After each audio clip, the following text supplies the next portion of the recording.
What's going on, Squid Gang? I'm here with another video for you guys, and today is going to be a pretty interesting topic to talk about. No more drama BS, just back to the regular scheduled program. You know, talk about fighting games and whatnot, what have you.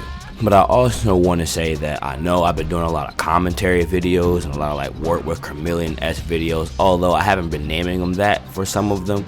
But I do want to say I'm getting back to making more fighting game content, not just playthroughs, but I'm be making more guides and other stuff. I got a lot of things coming. I got a couple lists that I really want to put out, and I'm about to put those out really soon. So that's gonna be really dope. I can't wait for you guys to see and, you know, look at it.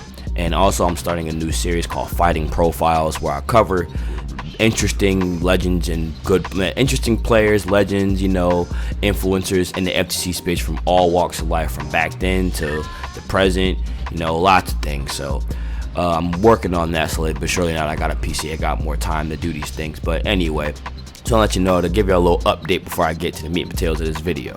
So, as the time of this recording, you guys know that FAHKUMRAM and Armor King have been announced for the two returning characters for Season 2. Now, if you guys have noticed, I made a video discussing who was potentially going to come back for Season 2 and who the 5 characters should come back for Season 2. And as you can see on that list, yeah. That means my man's Ogre has been deconfirmed for Season 2, which is, it's heartbreaking. It's killing me, because I'm like, he's such a shoo-in character to come back.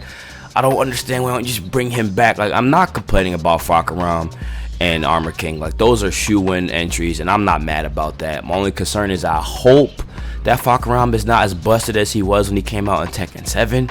But I mean, at this point, it doesn't matter. It's just cool to see him come back, and they're giving him a little bit of a backstory. They're fleshing out his story a little bit more, you know. So I think that's really cool. And Armor King's design looks really dope. Armor King should always be in the game. I will always say that. He's always been a cool character since its inception. He's been in every single game but Tekken 3 and Tekken 4, but he's been in every other game. But no, I'm all for that. Really, it's a good welcome change. Now, the question is, we're getting a brand new original character for the last character. And that leads me to think, like, who could they possibly bring? Because I don't think it's going to be a guest character.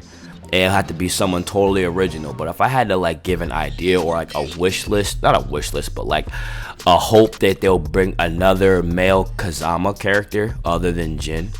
You know, like someone who's also related to the Kazama family, like Asuka's father or somebody like that. Someone else that Jin is related to on his mother's side, other than Asuka. I think that would be pretty dope, really. But it got me thinking, like, what are they going to do for Season 3? Because they're going to do at least 2 more seasons, if not more, for Tekken 8. So you don't have to worry. So I'm not too worried that Ogre won't show up back into the game. I'm not necessarily worried that he won't come back. He might show up in, like, Season 3 or Season 4, or be the last character that they ever release. That might be the case. So there's still faith, so I'm not too upset about it. So, my fellow squids, y'all let me know in the comments, who do you guys think this new character is going to be? We don't know, but what do you think they're going to be like? What their fighting style is going to be? Are they going to be male, female, dinosaur, coffee table, attack helicopter? Who knows what they're going to be like? But I'm actually really excited to see what original Tekken character we're going to get. Honestly, I'm really excited for that. Because think, it's Tekken 7, we got many original characters. We got Katarina, we got Gigas, we had got Josie, we had got Lydia, who's now in the game still. We got FAHKUMRAM, who's now in the game still. We got Leroy, who's now in the game still. Like, we had got a lot of original characters. We got Claudio, who's in the game still. We got Shaheen, who's still in the game still. Like, those are all original characters from Tekken 7 that are still carried over, that still comes over into Tekken 8. So they haven't missed when it comes to original characters. They haven't missed. Although the original characters that I wanted to see come back, like Josie and Katarina, they did not come back. And Gigas wasn't coming back, so much in fact that they gave Jack Gigas his command throw. So yeah, Gigas ain't coming back.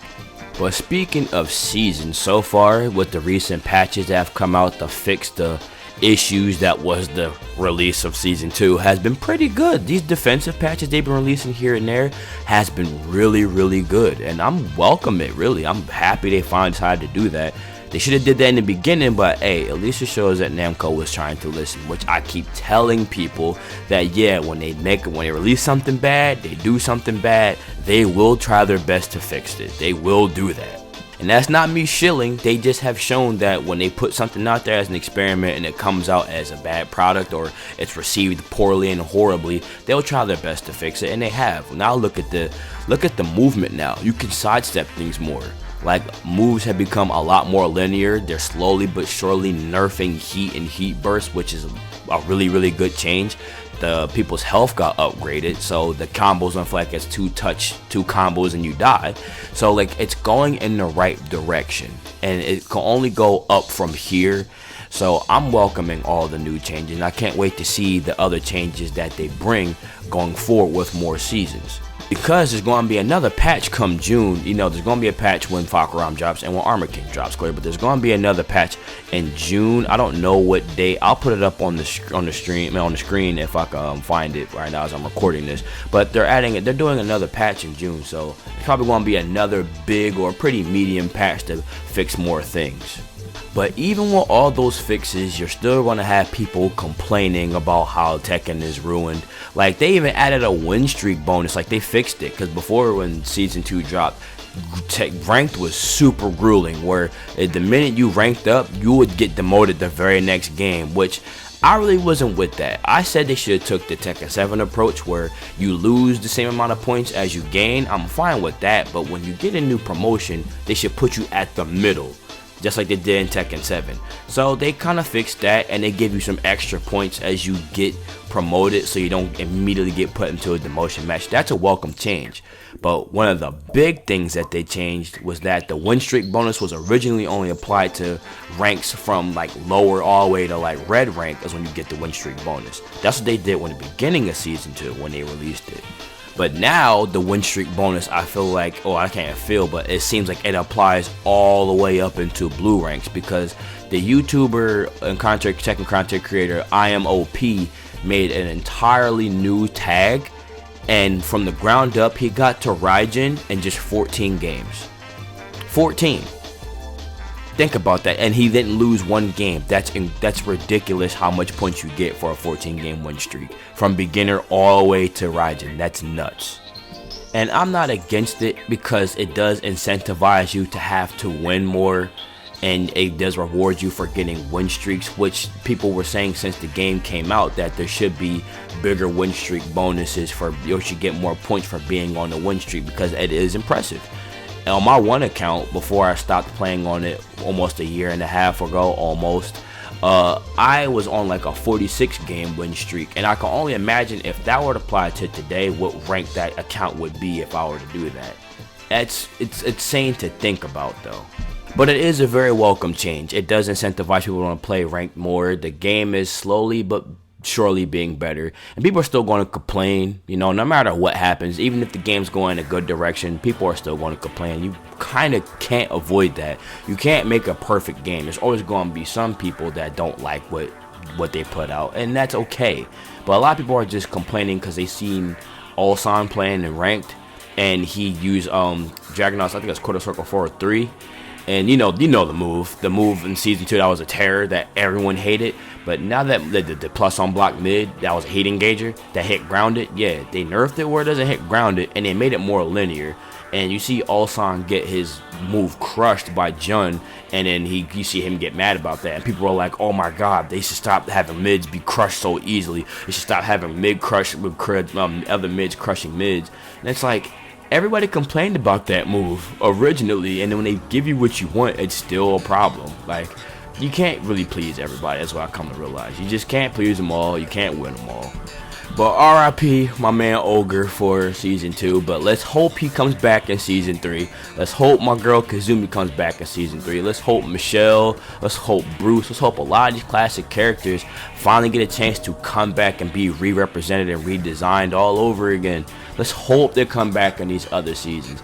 And in the off chance that they say, okay, FAHKUMRAM and Armor King are the last two returning characters they're going to bring back, and it's just going to be all original characters from here on out, I also welcome that, because it's good to bring in some new blood that we don't got to think of comparisons from older games to see how they play. It's just a whole new character. So I'm all for that. If they take the third strike route, I'm totally fine with that, and I welcome that. But anyway, let me know what y'all think, Squids. Let me know in the comment section what y'all think, how y'all feel the direction Tekken 8 is going with the current patches. Who do you guys think is going to show up in Season 3, Season 4? What do y'all think the mechanic changes are going to be for Season 3 and Season 4? Y'all sound off in the comments and let me know what y'all think. Even people, if y'all watching this from the Facebook group, let me know what y'all think in the comment section. I look forward to engaging in conversation with y'all about this game. And in other news, like I said, I'll be back to more fighting game content, me making more things and more entertaining things. I got a lot coming for y'all, and I appreciate y'all sticking with me through all this and, you know, always rocking with me. We have 571 subs, man. I really appreciate y'all. But I'll catch y'all in the next video. I love y'all. Peace.